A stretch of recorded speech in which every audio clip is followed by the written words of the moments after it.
Olá pessoal, muito prazer, meu nome é Roger Vieira, sejam todos bem-vindos ao meu canal. E hoje nós estamos com mais um episódio daquele quadro de entrevistas com brasileiros aqui nos Estados Unidos. E hoje nós estamos trazendo o Vitor. Manda um alô pra galera aí, Vitor. Fala galera, tudo bem? Bom, tenho muito prazer em estar aqui falando com o Roger, muito obrigado pelo convite, brother. É nóis, tamo junto. O Vitor vocês já conhecem, né, galera? Ele tem um canal aqui no YouTube também, um canal muito bacana. Ao final desse vídeo, vocês corram lá e sigam ele, que tá show de bola. Vou deixar as redes sociais dele aqui abaixo. Ele se legalizou aqui nos Estados Unidos através de parentesco, né, com a mãe dele. Então, hoje a gente vai conhecer um pouquinho da história de vida do Vitor e conhecer um pouquinho mais sobre esse processo, né? Como que é conseguir o green card através dos pais. Ele também está fazendo o processo de legalização do afilhado dele, que, se eu não me engano, está no Brasil, né, Vitor? Tá no Brasil, tá no Brasil. Isso aí. Então ele vai contar para nós como que funciona isso, quais são os documentos que tem que reunir, como que funciona esse processo. Vitor, comece se apresentando, fala um pouquinho de você, de onde você é do Brasil, onde você está atualmente, né, e fala um pouquinho da sua vida aqui. Bom, galera, como vocês sabem aí, meu nome é Victor H. Life, né, e sou o convidado de hoje aí no canal do Roger, ele que foi um grande influenciador na criação do meu canal, né. Eu vim para cá quando eu tinha 13 anos de idade, inclusive eu vim contra a minha vontade, né, eu era apenas um adolescente, mas era o sonho da minha mãe, e foi ela que, graças a Deus, fez essa escolha aí para trazer eu e meu irmão.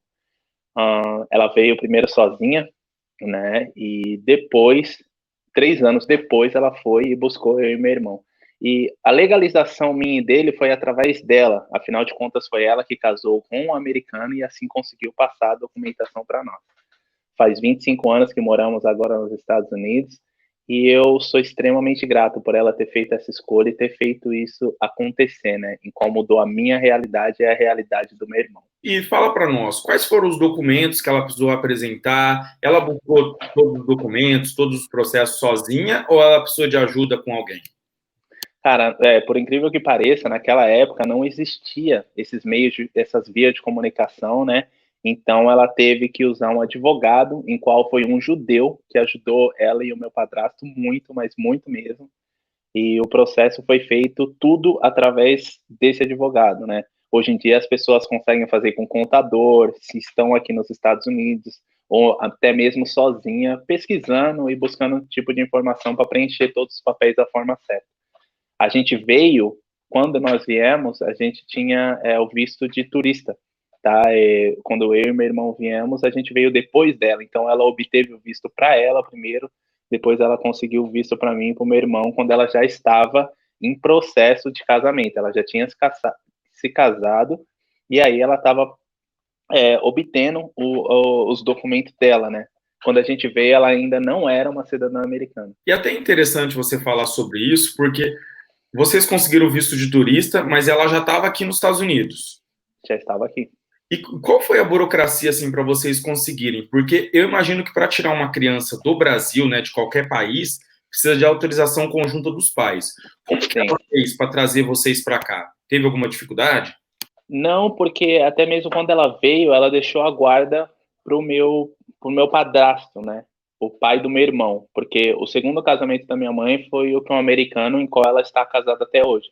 Mas quando ela saiu do Brasil, ela deixou a autorização para o meu padrasto poder fazer qualquer coisa, né? Então, quando ele foi aplicar para o visto, ele aplicou para o visto dele e para o nosso junto, que a gente ia ir para a Flórida, mesmo com a minha mãe já estando aqui. E conta para nós, como que foi essa mudança, né, na sua vida? Porque eu imagino que você saiu de lá do Brasil com uma cultura diferente, uma língua diferente, e se viu aqui nos Estados Unidos, onde tudo era muito diferente, cultura, comida, escola. Como que foi toda essa mudança para você e até mesmo para o seu irmão, né?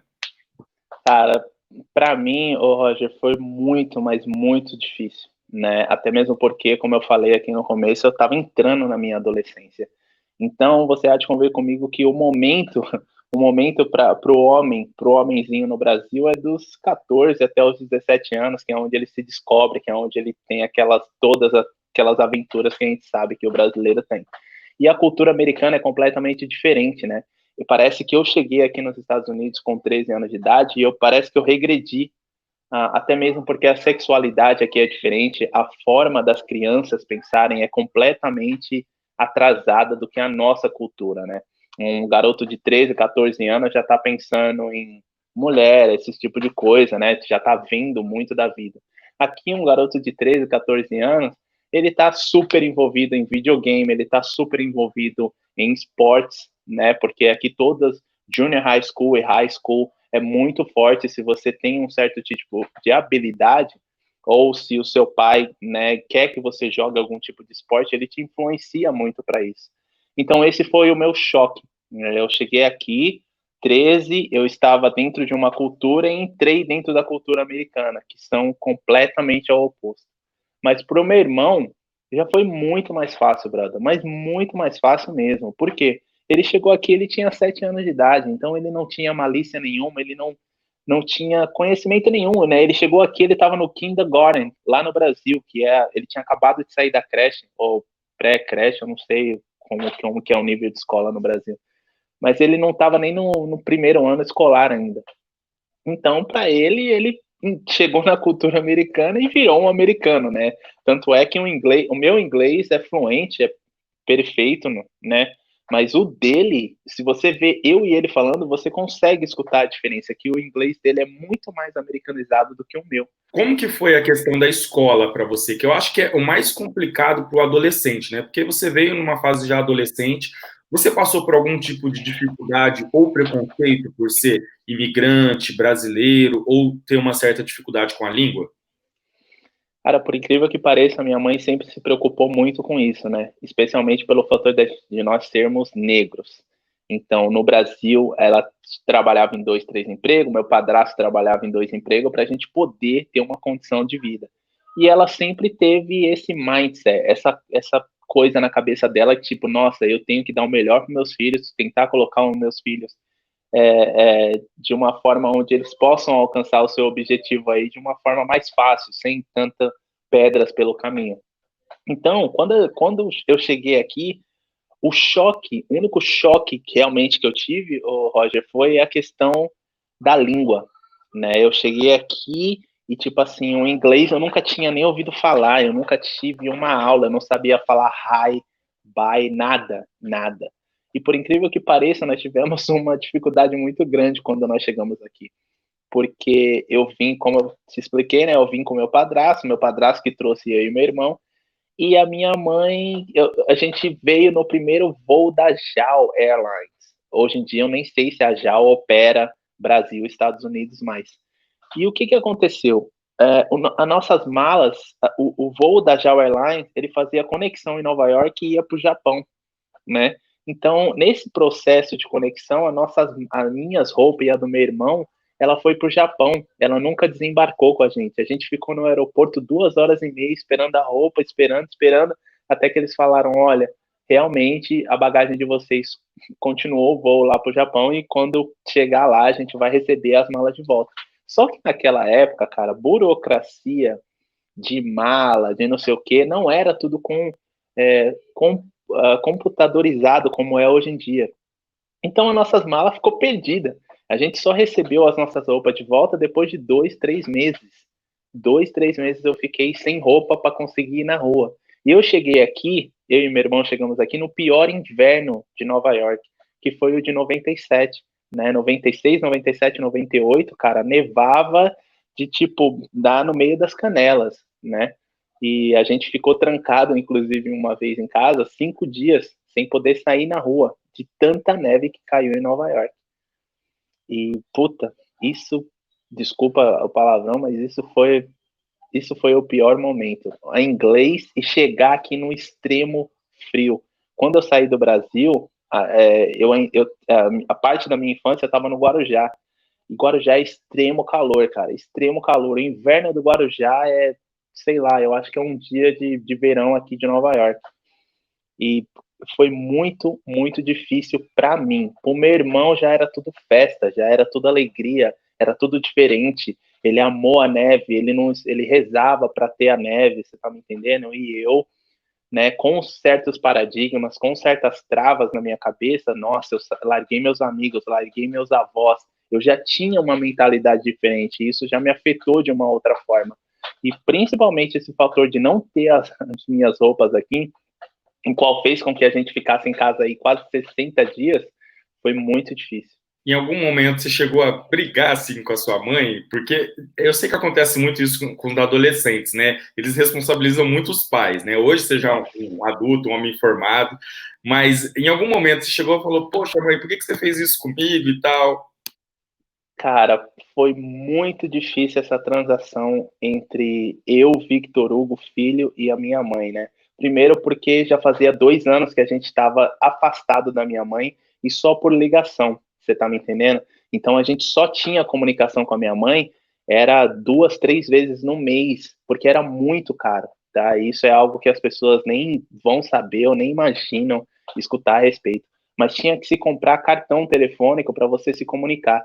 Um cartão de US$ 25 naquela época falava meia hora de telefone, para vocês terem uma ideia. Então, ela tinha que falar com a minha avó, que estava criando nós, ela tinha que falar com o meu padrasto, e ela tinha que falar comigo, e ela tinha que falar com o meu irmão. Então, acabava que cada um tinha que contar no relógio. Era 5 minutos para um, 10 minutos para minha avó, que era que tinha que resolver os problemas, que tinha que lidar com, ó, seu filho de 13 anos está meio louco, seu filho de 8 anos só não para de chorar. E essa distância, esse tempo que nós passamos separado, que foi o que afetou bastante, né?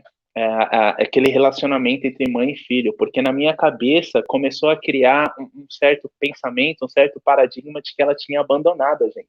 Mesmo falando com ela, mesmo ela falando que amava, mesmo ela falando que estava fazendo tudo aquilo para nós, é obviamente que a mente de um adolescente, de uma criança, não vê, né, que, pô, ela tá sacrificando também o emocional dela, ela tá sacrificando a vida dela para prover algo melhor para mim e para o meu irmão.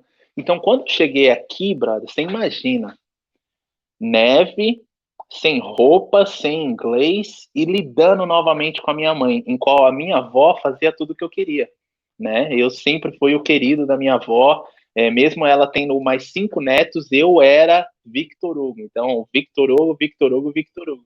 E minha avó sempre me deu muito carinho, muita atenção, deixava eu andar e desbandar, sabe? Depois que eu me separei da minha mãe, que minha mãe veio para os Estados Unidos, a minha avó foi aquela vozona mesmo.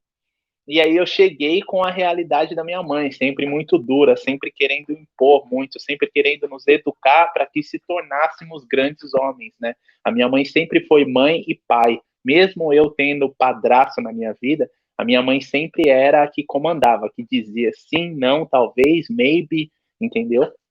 Então esse choque foi muito, mas muito forte entre eu e minha mãe. E conta para nós, né? Depois de quanto tempo que você já estava aqui nos Estados Unidos, sua mãe foi atrás de dar entrada nos processos e quais foram os documentos que ela precisou reunir?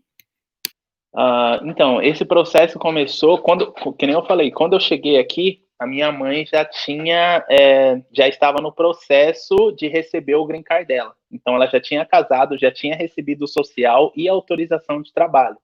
Então, quando a gente chegou, logo depois ela já recebeu o green card definitivo e aí ela só tinha que esperar, acho que mais um tempo para aplicar para a cidadania. Quando ela recebeu o green card foi quando ela entrou com todos os papéis para nós, os filhos dela, né?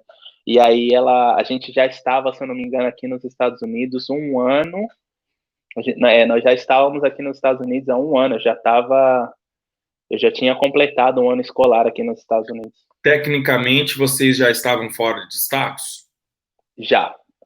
Eu e meu irmão, a gente chegou a ficar fora de status aí, se eu não me engano, deu 2 anos esse processo. Eu e meu irmão fora de status. E quais foram os documentos que ela precisou reunir? Que você sabe ou que ela te contou, talvez, que você lembra? Ela teve que reunir a nossa certidão de nascimento, comprovar a certidão de vacina, né? Além disso, teve que ter tudo traduzido para o inglês. Então, passaporte já está com visto, certidão de nascimento, RG, tudo do Brasil que comprovava que ela era nossa mãe, você está me entendendo? Porque ela estava se casando com um americano e esse americano nós não tínhamos o nome dele, nós não tinha nenhuma ligação a ele. Ela recebeu o papel do casamento dela e estava passando para nós. E me diz uma coisa, vocês precisaram participar de alguma entrevista? No meio do processo teve algum problema? Às vezes eles pediram mais evidências, cartas, como que foi? O processo meio do meu irmão, foi meio que bem tranquilo, né? A gente só veio saber que o processo estava acontecendo. Não, a minha mãe falou para mim, né? Olha, agora eu vou aplicar para o documento de vocês, tal, para que vocês consigam voltar para o Brasil, viajar, fazer o que for, né? Que for necessário para que vocês, da escolha de vocês. Aí ela foi muito específica comigo em falar o quê?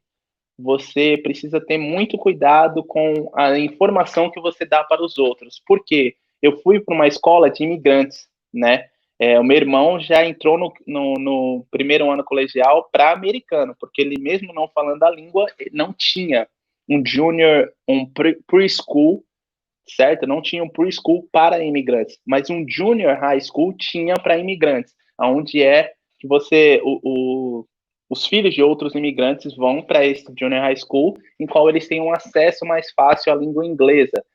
É bem mais slow, é bem mais diferente para ajudar com que essas crianças se adaptem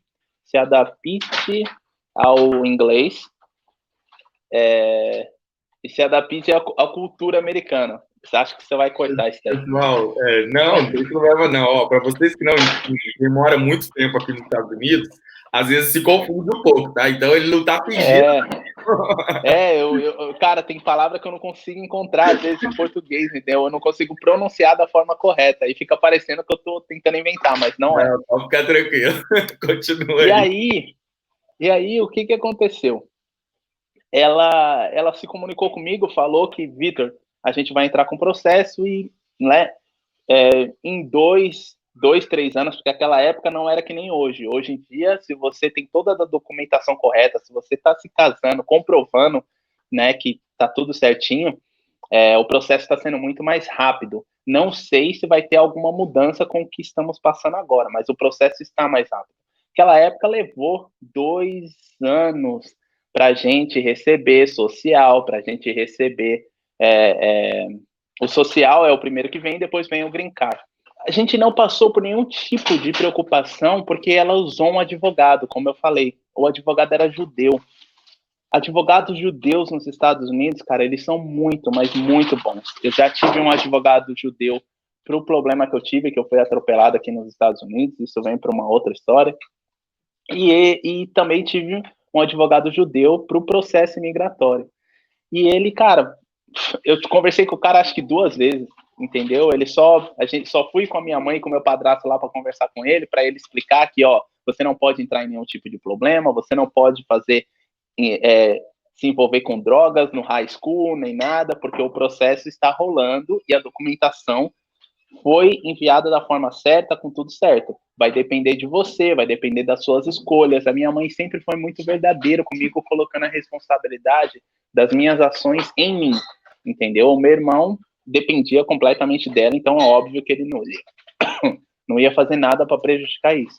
Agora eu poderia, né, ter me envolvido com droga, ter me envolvido com alguma coisa que fosse prejudicar esse meu processo. Mas fora isso, a gente não precisou de nada, não. Nem entrevista. Nem entrevista. A gente fez a entrevista para se tornar cidadão. Agora, para pegar o green card social, foi tudo automático. Automático. Show de bola. E você sabe dizer, entre taxas consulares e advogados, aproximadamente quanto que na época vocês pagaram?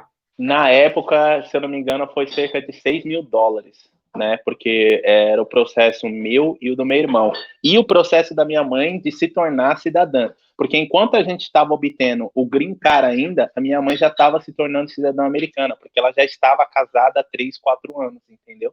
Então, esses 3 processos estavam correndo ao mesmo tempo. Beleza. E para quem não sabe, tá, galera? A mãe do Vitor chegou aqui como au pair, né, Vitor? Minha mãe chegou aqui como au pair. Tá certo. Minha mãe, e minha mãe veio pra cá com 33 ou 32 anos de idade, hein, mano? Caraca!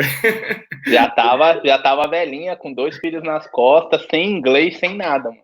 E não desistiu. Tá certo. E conta para nós, Vitor, você está fazendo agora o processo do seu afilhado, né? Ele está atualmente no Brasil. Como que funciona esse processo para trazer um afilhado? Porque ele não é seu filho, né? Naturalmente, então. Como que funciona esse processo? O que você está tendo que fazer?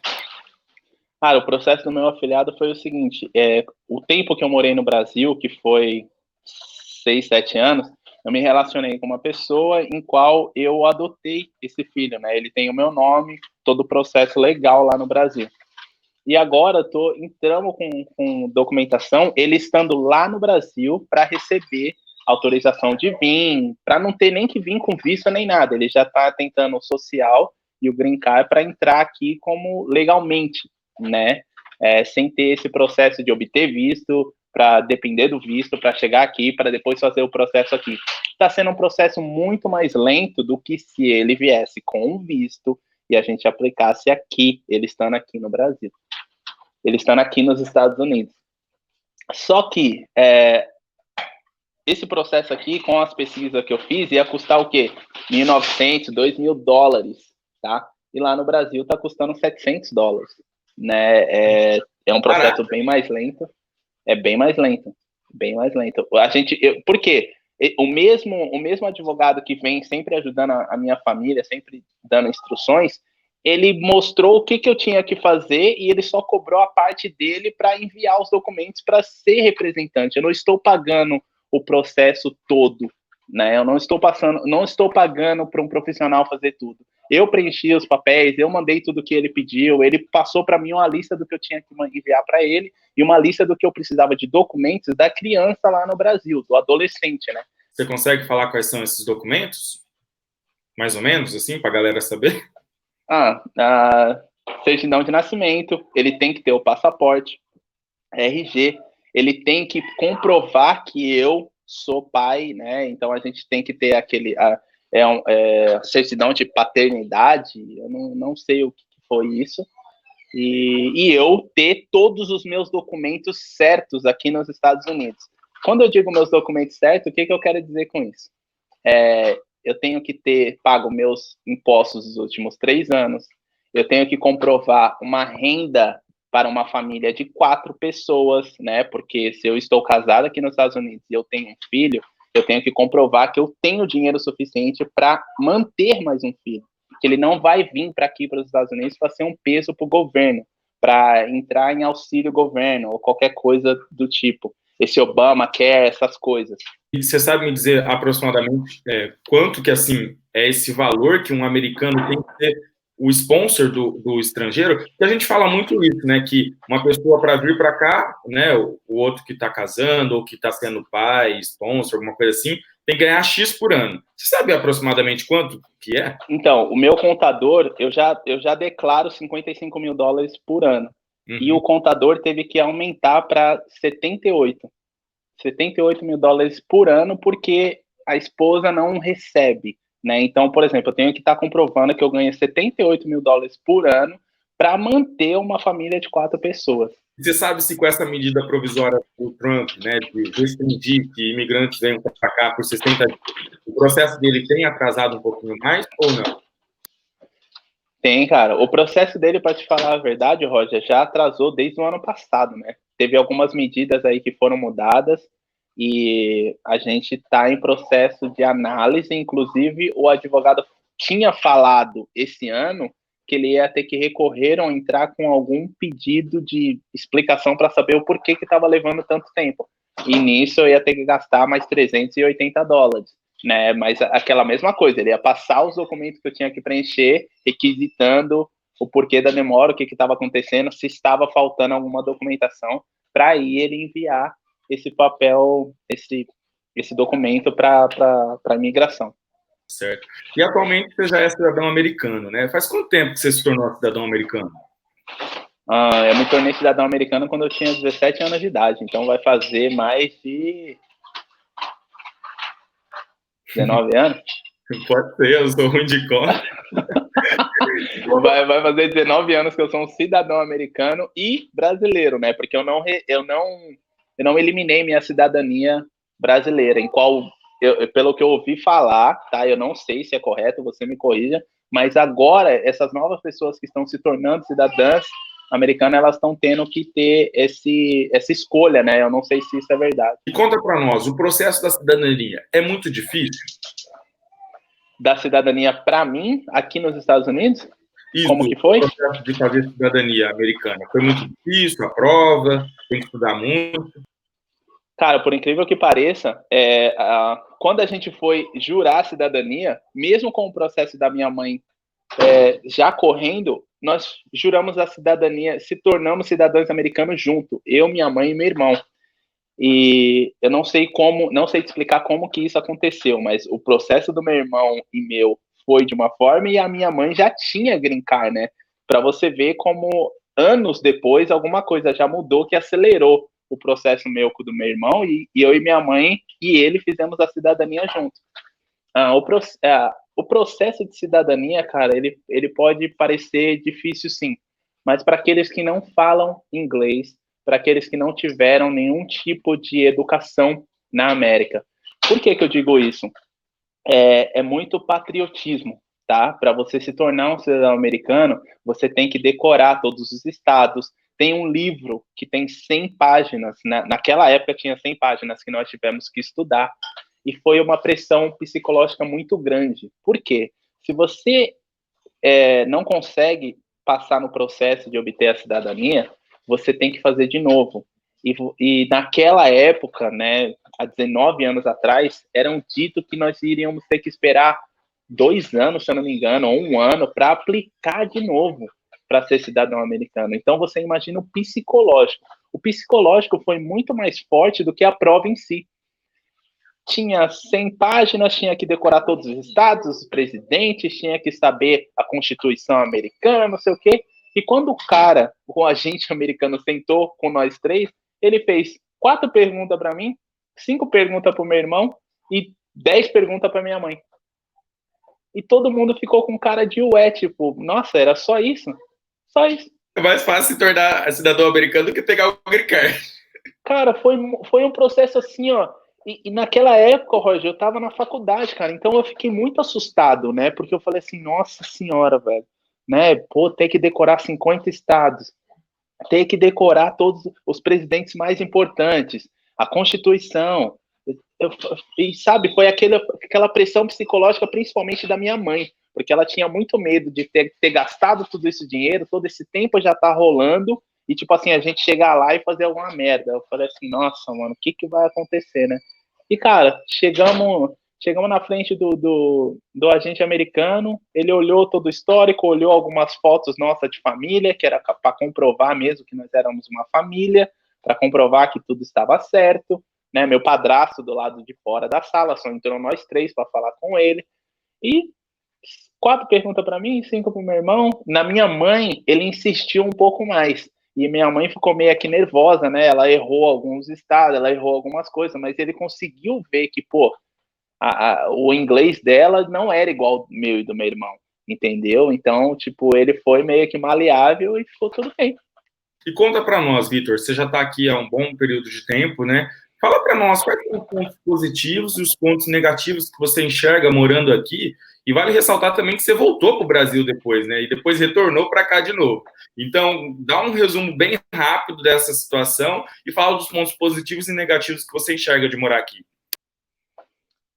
Um dos pontos positivos que eu enxergo de morar aqui, Roger, é a questão da segurança, da economia, da oportunidade, independente de qual cor, raça, independente se você fala inglês ou não. Obviamente que eu não estou aqui recomendando para que ninguém fale inglês, para que ninguém se envolva na cultura americana. Eu acho que todo mundo que pensa em migrar para um outro país deveria realmente mergulhar na cultura daquele país, entender sobre aquele país para poder viver a realidade daquele país por completo. É muito fácil você chegar aqui e só ver as coisas boas, né? Porque aqui é tudo muito bom, se você for comparar com o nosso país ou se você for comparar com outros países. O lado negativo dos Estados Unidos é isso, é a ostentação. É o tempo que eu perdi na minha vida vivendo de aparência pro próximo, né? Grandes pessoas que seguem o meu canal, que vê meu conteúdo, falam assim, caramba, você tem 20, 25 anos de Estados Unidos, 19 anos de cidadão, e você ainda tá correndo atrás, você ainda tá lutando? Sim, estou. Sabe por quê? Porque eu cheguei aqui numa adolescência, e essa adolescência foi envolvida só de ostentação. Mesmo tendo uma mãe que trabalhava muito, mesmo tendo uma mãe que me dava tudo, me ajudou muito a eu me tornar o homem que eu sou hoje, eu vivi sempre no hoje, no agora, né? Tudo que eu tenho, eu posso gastar, a vida, sou jovem ainda, posso fazer o que eu quiser, E o lado positivo do Brasil, na minha opinião, cara, seria essa questão do calor humano, né? Nós somos muito apegados, você faz amizade muito fácil no Brasil, você tem aquela cultura que te abraça, né? Você tem aquela pessoa que se importa com você às vezes, coisa que aqui nos Estados Unidos não tem tempo para isso. Muitas pessoas fingem ser seus amigos e depois elas se tornam seu inimigo por muito pouco, por questão de besteira banais, mas a realidade americana com a realidade brasileira, ela não tem comparação. Não tem como você comparar um país que te dá a oportunidade de você ter tudo e ser tudo com um país que te suga quanto menos você tem. E fala para nós do seu canal também, se tem um canal aqui nos Estados Unidos, convida o pessoal para se inscrever lá. Pô, cara, eu acho que eu tenho que fazer propaganda aqui no seu canal, não, mano. Eu que sou extremamente grato de você estar me dando essa oportunidade aqui de dividir um pouco da minha história com você. É óbvio que aqui foi muito resumido, né? Não tem como a gente fazer um vídeo de 1 hora para ninguém ficar assistindo. Mas meu canal é Victor H Life aí, eu sou extremamente grato à oportunidade de contar um pouco da minha história, contar um pouco da história da minha mãe. Eu recomendo ao Roger que ele faça esse tipo de pergunta com a minha mãe, porque vai ser muito legal, né? Ela vai poder passar muito mais detalhes da experiência dela do lado dela, como mãe que veio para cá solteira, que, cara, superou tudo isso daqui, deu o maior presente que a minha mãe, a maior herança que ela podia dar para mim e para o meu irmão foi a cidadania americana. Cara, se ela viesse para os Estados Unidos, tivesse a mente limitada, fechada, e deixasse 5 casas aqui para nós, eu acho que não ia ter o mesmo peso, o mesmo valor da gente ter a cidadania americana.